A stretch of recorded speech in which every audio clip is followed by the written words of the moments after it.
So it's the 18th of February today, and I've got the new Grok update, which is 2026.2.6, and this has been rolling out in the UK for 3 days now. So this gives us Grok AI in your car if you have a car with an AMD Ryzen chip. The Intel cars, the older cars, don't get this yet. They might do in the future. And as always, you follow the blue spot and it shows you what's changed. So we can click on Grok there, share your location, which obviously you want to do to make Grok work properly. And it's there. I thought we had to sign in, we do. Right, so we do this on the mobile. And then we can sign in the normal way. So that was nice and easy. It was just a couple of clicks on the phone and that's now signed in and Grok is running. But I also see there's an orange dot up there at the top of the screen, which I haven't seen on my car before.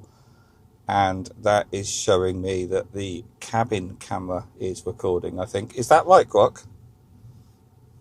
Yes, that's right.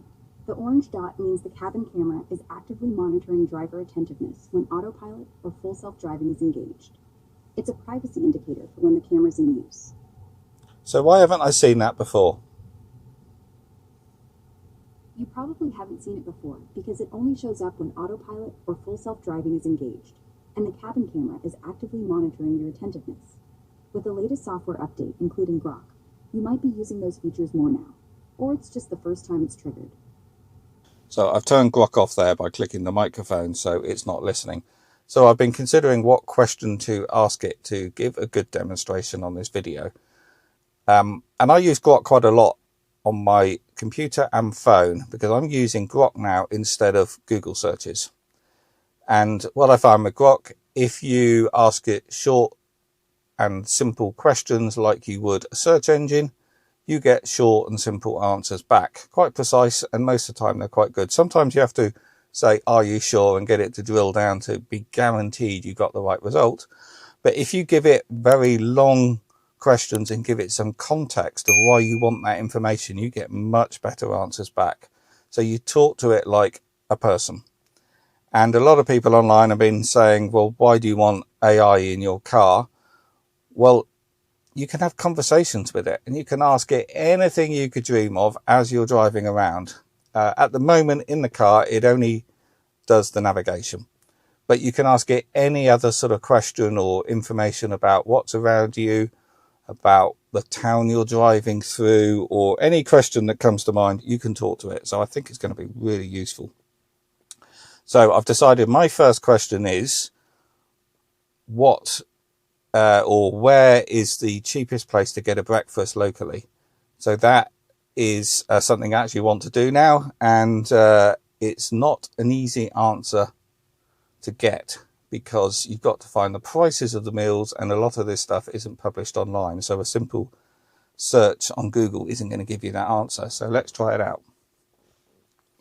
Hey Grok, I'm hungry. So where's the cheapest place to get a breakfast within about a 10 to 12 mile drive from here? Try the Tesco Cafe in Abingdon. It's just 5 miles away on Marcham Road and known for cheap, no-frills breakfasts. Or Munchies of Grove in Grove, 3 miles away, for affordable options with good ratings. So is that going to be cheaper than McDonald's?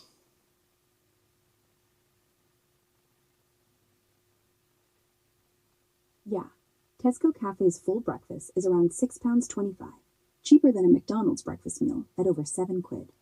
The nearest McDonald's is just 2.5 miles away in Didcot, if you fancy comparing. So what about Greggs? I would have thought Greggs would do the cheapest breakfast if you just want a coffee and a bacon roll.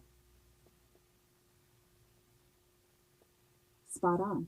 Greggs has the cheapest option with a bacon breakfast roll at about £2.40 and a coffee deal from £3.15. The nearest one's 3 miles away on Marketplace in Wantage, perfect for a quick bite. So can anything beat Greggs for a simple coffee and bacon roll? Not really. Greggs' bacon roll and coffee deal at around £3.15 is the cheapest quick option nearby, beating out independents or supermarkets. No local spots undercut it for that combo within 12 miles. So let's go to Greg's in Wantage, but I know you can't park outside Greg's there because it's in the town centre. So take me to the nearest pay and display car park.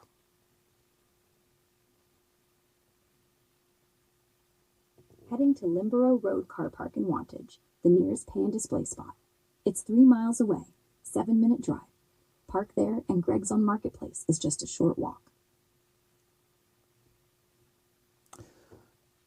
Right, there we go. It's not the car park I would have used, and it didn't get the cheapest breakfast first time round. However, it did get the cheapest breakfast if you want a full breakfast at a Tesco's cafe. So that's the sort of thing you can do with Grok. Ask it lots of questions, answer back, get your results really drill down, and then when you're happy, it will navigate to that location. So yeah, it's pretty impressive and it's going to be very handy. So there's some settings in here. Obviously you're going to want location sharing on because Grok needs to know exactly where you are to get the right results. You've got kids mode, so it's not going to do any swearing. And you've got NSFW. That's something like not for work, but I'm not sure. So let's ask Grok what this setting is, because I've seen some people say you need to switch this one on. NSFW. Grok, I've been looking at your settings and there's a setting for NSFW. What is that for? The NSFW setting lets you opt into adult or spicy content modes, like unhinged or sexy, for edgier replies, foul language, or flirtier chats. It's off by default for safer use. Toggle it in Grok settings if you want unrestricted responses on mature topics. Right, we'll turn that on. And then under here you can change the voice, and there's various different voices. We'll put the smooth female voice on, and then you've got various assistants. So from what I understand, you need it on assistant to get navigation control, but you've got language tutor, therapist, storyteller, kids story time, kids trivia game, meditation, doctor, unhinged, that's the one where it swears a lot, sexy, motivation, conspiracy, don't know what that one is, maybe conspiracy theorist, romantic and argumentative. So let's try that one. I've not tried that one before. So I'm going to go and have a Greg's breakfast. Is that the right breakfast to have if I just want a quick cheap snack? No, it's not the right choice at all. Greg's is hardly a quick, cheap snack. Their breakfast baguettes are pushing £4 now, and even the deals are over £3. That's a full meal's worth of grease, not a nibble. If you want actual speed and thrift, grab a banana or a flapjack from a corner shop for under £1. Keeps you going without the bloat. What's your usual go-to when you're rushing anyway? Well, it's not wrong. That e-voice was a bit slow, so I've put it back to ARA, the upbeat, because then the response is a little bit quicker. Well, I'm going to go off and actually get that cheap breakfast, and while I'm driving, I will think of some other things to ask Grok and maybe include it into this video. The car park that you're navigating me to isn't the best one. There is another pay and display car park behind Greg's. I think it's called the Beacon car park. Can you navigate me to that one? Sorry, I can't handle navigation or tweak the car's route. That's for the built-in Tesla voice commands. Just say, navigate to Beacon car park to the car, and it'll sort it out. What's the plan once you're parked? Right, that was because I wasn't in assistant mode, so let's try that again. So Grok, the car park you're navigating me to isn't the best one. There's another one behind Greg's, which is, I think, it's called the Beacon car park. Can you navigate me to that one?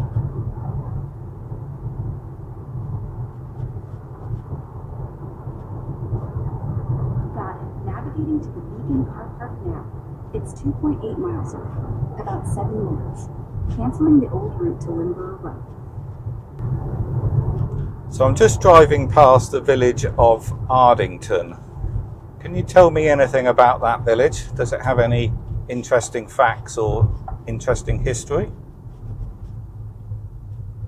Ardington's a quaint village with Ardington House, a stunning Georgian manor built in 1720, famous for its imperial staircase, and owned by the Baring family. It was a model Victorian estate by a Crimean war hero who got one of the first Victoria Crosses, and the 13th century Holy Trinity Church is worth a look. So when I finished here, I want to go to a IKEA. So can you navigate me to the closest IKEA and then back home? IKEA Reading on Pinson's Lane in Thiel is the closest at 17 miles. Add it as your next stop after the beacon. It'll add about 67 minutes. So you haven't added it into the navigation by the looks of it. So I want to next go to IKEA and then back home. Navigating to the beacon first, then IKEA Reading 17 miles away, and home after. Total about 40 miles from there, around an hour from IKEA. So already, actually let's stop that. So already... What's up? Changed your mind? So already I can tell this is going to be an awful lot safer and a lot more convenient to sort out your navigation while you're driving, because you don't have to ask it exactly where you want to go. You can just ask it what you want and it will then try to find the right location for you. So, and to do all this by voice while you're driving, brilliant. Actually, I thought of something else I could try. So I want to buy some chainsaw oil, the chain oil. Where's the closest place that I can pick some of that up? Nearest spots for chainsaw chain oil are hardware stores like Smith's and Grove, 1.4 miles away, or Screwfix in Didcot, 6.6 miles. LJ and CA Cannings in East Challow might stock at 2 miles off. Want to add one to your route? Yeah, can you add Screwfix in Didcot, but can you put it into the route after IKEA?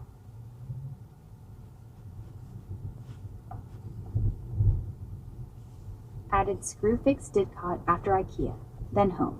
Route updated. Beacon in 3 minutes. IKEA next. Screwfix. Home. That's impressive, isn't it?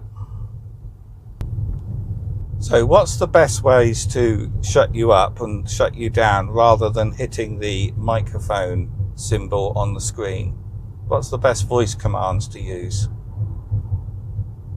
Say stop, bye, go away, or leave me alone, and I'll end the session quietly. That's the quickest way to shut me down without touching the screen. Okay, can you go away? So finally, I'll just show you how you activate Grok while you're driving, because you don't need to touch the icon on the screen or in all apps. You can do it all with the button on the steering wheel. So a quick push brings up the inbuilt Tesla voice assistant, and a longer push, which is only a second or more, brings up Grok. Goodbye. So, hope you found that useful. If you have, as always, please do click the thumbs up, and I'll see you on the next video. If you like the video, please do click the thumbs up button, and leaving a comment also helps too. Plus, of course, subscribe if you're not. There's the super thanks button if you'd like to go further, especially if a video has saved you time or money. There's over 1,200 videos on the channel, so have a browse, use the search, and have a look at the playlists. And here's 2 videos you may want to check out.